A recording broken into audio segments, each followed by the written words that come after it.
You see, we all have the ability to change. We have to do for ourselves, and we have to do what other people have already been doing. We got to keep our money right, tight, and in our families. Yep, I get it. We got to invest in ourselves and in our own communities. After decades of working for your life savings, could it be at risk from the nature of the currency itself? Gold and precious metals have been used in trade throughout the history of civilization, and many people are still protecting their funds by purchasing gold. Paper currencies have been printed since soon after the invention of paper itself. Mongol leader Kublai Khan confiscated all gold and silver in his kingdom, forcing everyone to accept paper money on pain of death.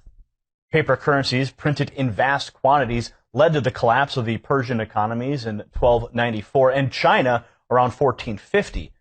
The government of China banned the use of paper money for hundreds of years after that event. In the United States, paper currencies have been around through our history.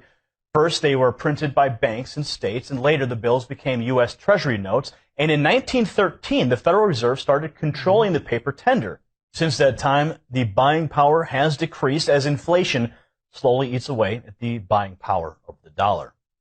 Dan Girolamo is a gold director elite marketing globally, utilizing the infrastructure of Karatbars International, a group that's aimed at encouraging the return of precious metals as a preservation and exchange resource. He's an expert in gold bullion and the history of paper currency.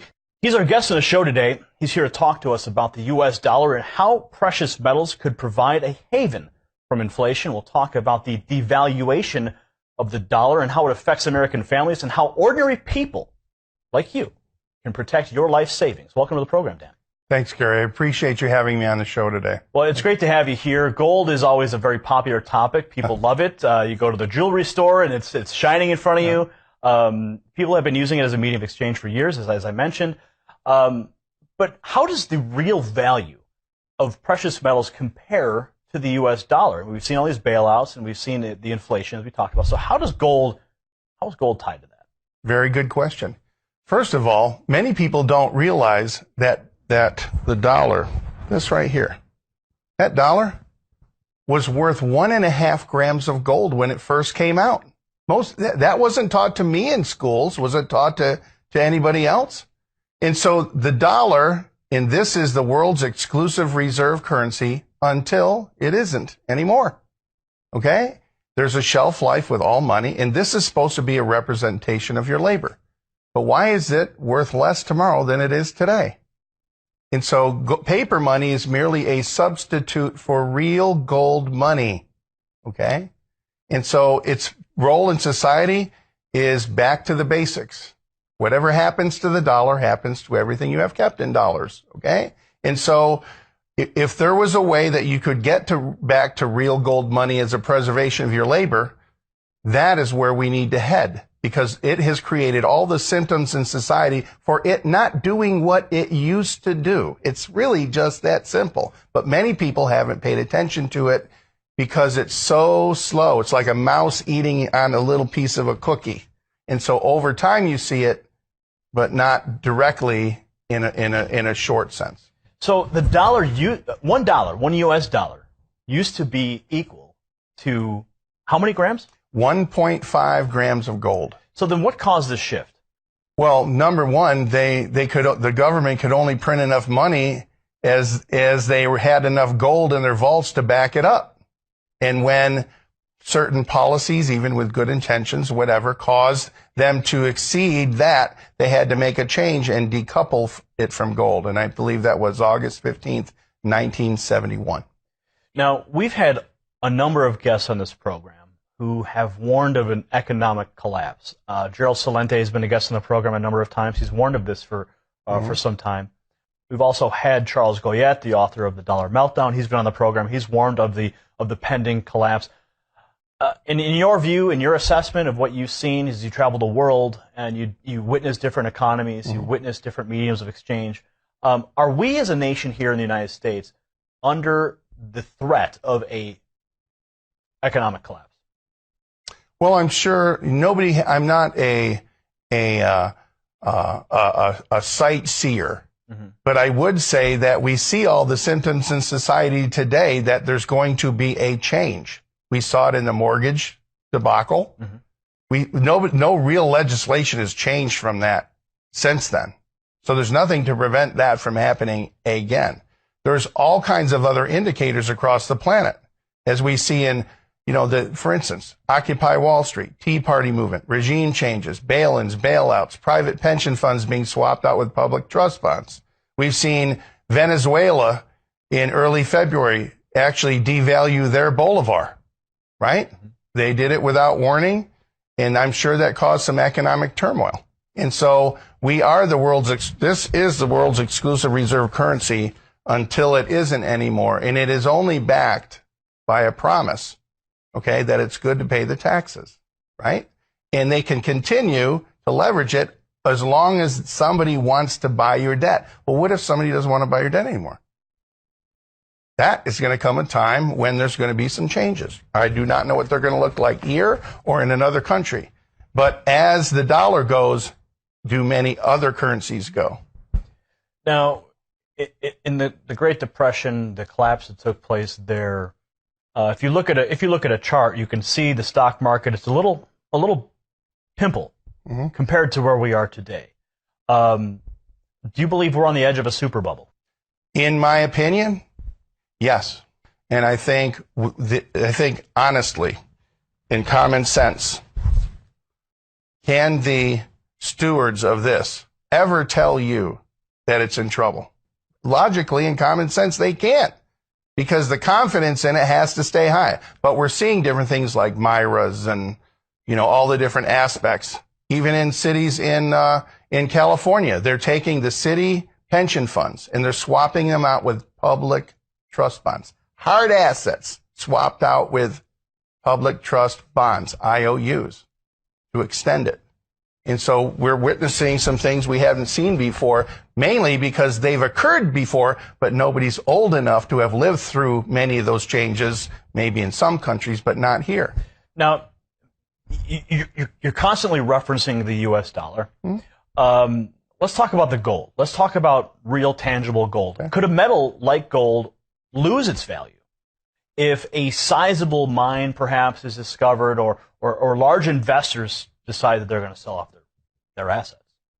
Well, that's a good point. You see, one thing unique about gold is its attributes that come with that particular metal. It doesn't rust. It doesn't rot. It's always equal to the task it takes to extract it, even if a sizable amount is found. You still have to extract it. And so the market determines what that's worth, but many times it's manipulated by the price of paper gold, not the same as physical metal. The price of gold may go up and down, but the physical buying power of the metal has never changed. It's always been stable. What an ounce of gold will buy today would buy it 100 years ago. Okay? It still translates. You could still buy those things in society. The dollar, no. For instance, $100,000 in cash in 1932 is only worth the buying power of $2,000 today. $100,000 in gold in 1932 is worth almost $4.5 million in buying power today. Which one would you rather have backing up your savings? Who's profiting when the purchasing power of the dollar declines or the gold markets are manipulated? Well, all you have to do is follow the money. Just follow the money. You can do your own research.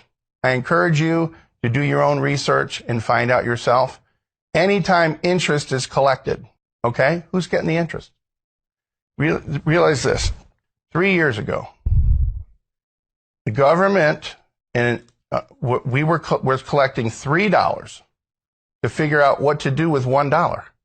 Last year, they were collecting $4 to figure out what to do with $1. This year, they're collecting $5 to figure out what to do with $1. Where's this going? Yeah, I can add. All right? You just imagine if that's happening in your own home. And I believe we have good intentions, but I'm not so sure about the results. And so you can do things to protect yourself. So Dan, how can using gold in trade work for ordinary people when corner stores are not prepared to accept precious metals in exchange for goods? I understand your company is actually working on that solution. Yes, the Karatbars International Company has a unique premise as gold as money. Gold is money and inflation insurance, not gold as a commodity, not gold for speculative investment, not a program for the Wall Street trader mentality, okay? Not that. But you see, if the kind of gold that they use, which is currency grade, 999.9 purity, stamped by an LBMA certified refinery on the London Good Delivery List. Now you have one of those. Yes, those with you. As a matter of fact, this is a Karatbar right there. And that has 1 gram of gold. Yes, this is a measured weight of pure 24 karat gold. Most people have never seen that. And it's surrounded in a certificate of authenticity. Whenever gold leaves a vault, you have to have something that shows where it came from, etc. This surrounds the ingot like a mini vault. It's heat sealed in there that can withstand extreme temperatures, including UV radiation. And it's got holograms and other features that make it gold as money. And gold is a non-compete, real gold money, we're not competing with any other currency. We're not here to replace anything. This in it simply is a real form of the kind of gold that all banks and all governments use themselves to settle debt between themselves. So this in essence is rather historic because it is a global gold currency that people can use in daily life as a medium of exchange. Is that a fair assessment? Yes, that's a fair assessment. Now, part of that is very simple. This here is 100% gold backed, isn't it? When we will probably see new currencies coming out, maybe China coming out, and it might be 20% gold back. Okay? Understand, a Karatbar is a 100% gold back. That's only real physical 24 karat gold in there. Okay? So it makes it unique in the world. And it's private issue, which means it doesn't belong to any one country. Okay? And it could be used in some type of form of exchange. Look at the shape of it. It's recognizable by many people. Now, Congressman Ron Paul quite often referred to honest money. There's a lot of people who are concerned with honest money, as we have already revealed. The U.S. dollar is in dramatic decline since the creation of the Federal Reserve System. Would you classify the Karatbar as a perfected form of sound money? I would say it's as close as possible to that. Why? It's nothing fiat. There's nothing printed out of thin air. There's no credit involved with it, right? Mm-hmm. And there's no fractional lending. Like when you give $1 to the bank, they can loan out 9 more, and they collect 9 times the interest, okay? And so for this, it is only real value exchange, which the term exchange value will become extremely apparent as we watch in different places changes in the global money. You see, it's not opinion. It's math. Just do the math and follow the money. So people can use those to trade their fiat paper for gold, but they could also use them as the medium of exchange. And we were just about to get into that. Explain how that whole structure works. Well, you see, paper money is just a representation of the labor that you gave to somebody else. Okay? Credit is money you haven't earned yet. You haven't given the labor yet, right? And some of that is being used as a tool. But as you use credit or you use digital fractional lending, what the banks do, what happens is that it causes inflation in what you do. When actuality, the paper money was designed to be a means of exchange anywhere. You want this guy wants to sell that to you. How do you get that exchange? We're familiar with paper money. One thing was very interesting when I went in Toronto, Canada, and most people haven't experienced this. I went to go buy something from a hotel gift shop. The owner said, "How would you like to pay for that? Canadian dollars, American dollars, pounds, euros, or yuan? Which one?" Wow! I have never experienced that before that, which got to me thinking. They might say, or Karatbars. So how would then a retailer, when this is fully implemented, accept it? Isn't there a smartphone system in place? Almost like if you would, a digital Bitcoin backed by gold sort of thing? Well, Bitcoin's a totally different phenomenon because there's nothing tangible. The company only deals with real physical metals, nothing else except that. We only use the same kind of gold that all banks and governments already use to settle debt. Okay. For example, if a retailer had a Karatbars account, yes, and a Karatbars account holder decided to go to that retailer, yes, they could, in essence, transfer gold between each other simply because they're both account holders with the same company using the digital medium. That is a project that the company is working on. We are not quite there yet, but there's nothing to preclude anybody from exchanging what they want to somebody who was willing to take this. I think the big picture of our company in the future is that. K-Exchange. Yes, where you see the exchange value, okay? Mm-hmm. Where somebody who has something is willing to exchange it for Karatbars gold, which is unique. See, this, as gold as money, looks the same in any country. It's uniform. And so Karatbars also has a plan that creates an honest money system, free of inflation. Okay, and so you could exchange this in a physical form for somebody that was willing to take this. And so you'll see these on windows of cash registers and in the windows of merchants, okay, and for exchange. Now, you still would pay the sales tax on the exchange. We are not here to take the tax base on a sale away from any government. We want to be good for governments. We want to be an alternative economic commerce mechanism to allow the movement of goods and services through society when the paper money obviously is going to have times when it's going to have trouble. So as long as the tax base can be collected from the exchange, we're good for countries. We're good for governments, because if the expenses go up and the bottom line goes down for a merchant, he has to decide, is he going to close the doors or is he going to borrow more money to try and go through it? And so as long as the commerce can be collected and it's good for him to continue to move goods and services, and the country collects the sales tax base, the country's going to like us. We're going to be the pressure release valve in times when the paper money logically and mathematically is going to have some challenges. We want to be good for countries. Well, let's talk about families now. Yeah. Okay, we've established that merchants can take advantage of this, and as I mentioned, if a Karatbar account holder has gold in their vault, Mm-hmm. that they could go to that merchant. Yeah. So if a family or an individual would like to get their gold, if they want to start trading their paper for gold, for Karatbars, so that they could either save for themselves or use it in a retail K-Exchange, how would someone go about doing that? Well, number one, they can set up an account for no cost, no maintenance fees, and get a self-managed protected software website with no website fees. Mm-hmm. There's no obligatory commitments to that other than that you have your own account, okay, and you follow the terms and conditions of the company, okay? And so they can save as little bit, they can save periodically, they can set it and forget it, dollar cost averaging accounts. And the more, I honestly believe that every family should save. I mean, we need to teach our children to save again. One significant thing this company's doing, mm-hmm. it's offering us to teach by example our children to save again. They spend every penny that they get. And so we need 2 generations ago, we didn't do that. We need to bring back common sense about saving. And you cannot save in paper. How do you save money? You make sure it's not made out of paper.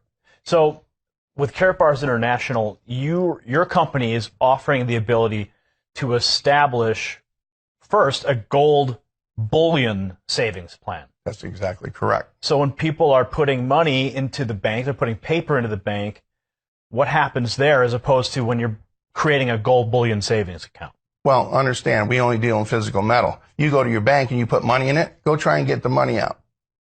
It's not there. They use it and lend it out somewhere else. That's how they make money. That's why banks are always the biggest building in every city. Okay? And so they utilize the money to make money, but they utilize in a way that you and I don't get to partake in that. Mm-hmm. That's privileged and private to their knowledge in the background. And so what we do is very simple. We take paper money, we turn it into physical gold money, and we save it. We put it in our piggy bank. And the paper money that's supposed to represent your labor, it loses value. You need to get 2 jobs, 3 jobs. Kids stay home till they're 25 or 26. You see different ways that they're trying to access to get the money. And so the simplicity of everything is just take some of your paper money, exchange it into gold money, and save it.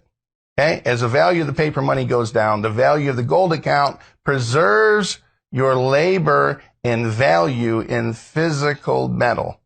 And so it balances out your losses from all the decisions made by bankers, politicians, and governments, even with good intentions that didn't work out the way they thought it was going to work out.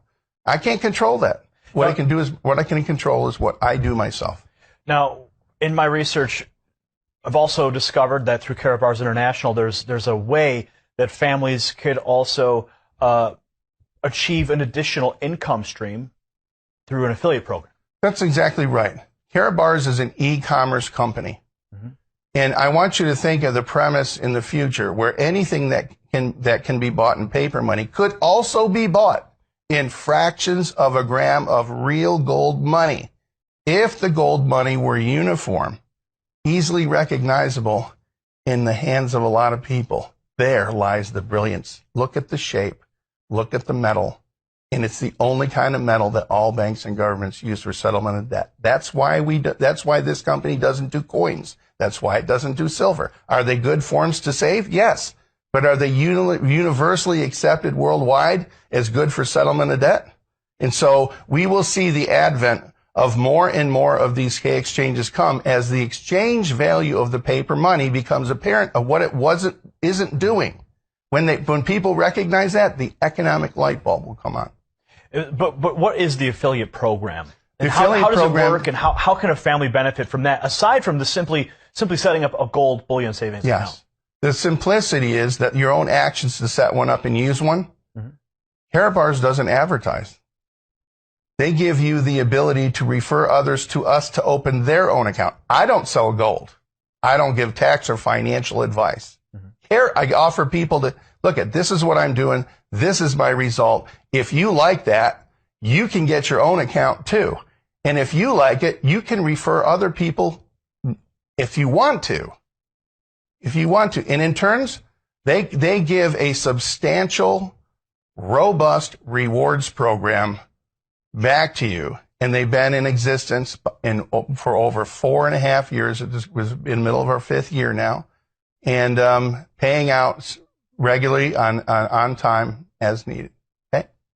Now, what are some of the differences for small investors between holding on to certificates for gold and possessing the metals firsthand? Well, first you need to know that physical metal is insurance. Okay? Paper stocks and certificates are an investment. Can investments go to zero? Yes. Does the physical metal ever go to zero? No, it's tangible. You put $1 in a fire, what do you got when you get done? Ashes. You put this in a fire, what do you got? You still got the metal. It takes 1954 degrees to melt it. And so you can't take the paper certificate and they're going to give you physical gold bullion for it. They take this much amount of physical metal and they fractionalize it maybe even 100 times. So the stock that they create that from could be as much as 100 times more than the actual physical metal that backs it up. Okay? Now, Dan, we're almost out of time. And if there's one thing that you want our viewers to take away from your experience working with Karatbars, your experience in the global economy, and things you've witnessed over time, if there's one thing that you want the American people to take away from your experience, what would that be? Number one, evaluate where you're at and assess, is what you're getting what you want? Have you entrusted everybody else to take care of the things that you maybe need to start taking care of yourself? What is the message that you're sending to your children on top of that? And if you never worked another day in your life, how much money you have coming in? Life's a series of tasks. Some tasks pay you $30,000 a year, some pay you $100,000 a year, some pay you $500,000 a year. But as long as you can perform the tasks, We have a logical, universal solution to the worldwide debt, savings, and currency crisis, and you don't need anybody else to do it except you, the person you look at when you're brushing your teeth in the mirror. And so we offer anybody that wants to do that. They have the opportunity to do that. Insulate themselves from the decisions that made by the people we trusted that didn't work out quite the way they thought it was going to work out. Okay? All right, Dan, thanks for joining us today on Thank you very WHGT. much. Appreciate that. Thank you. Nothing can stop me. I'm all the way up.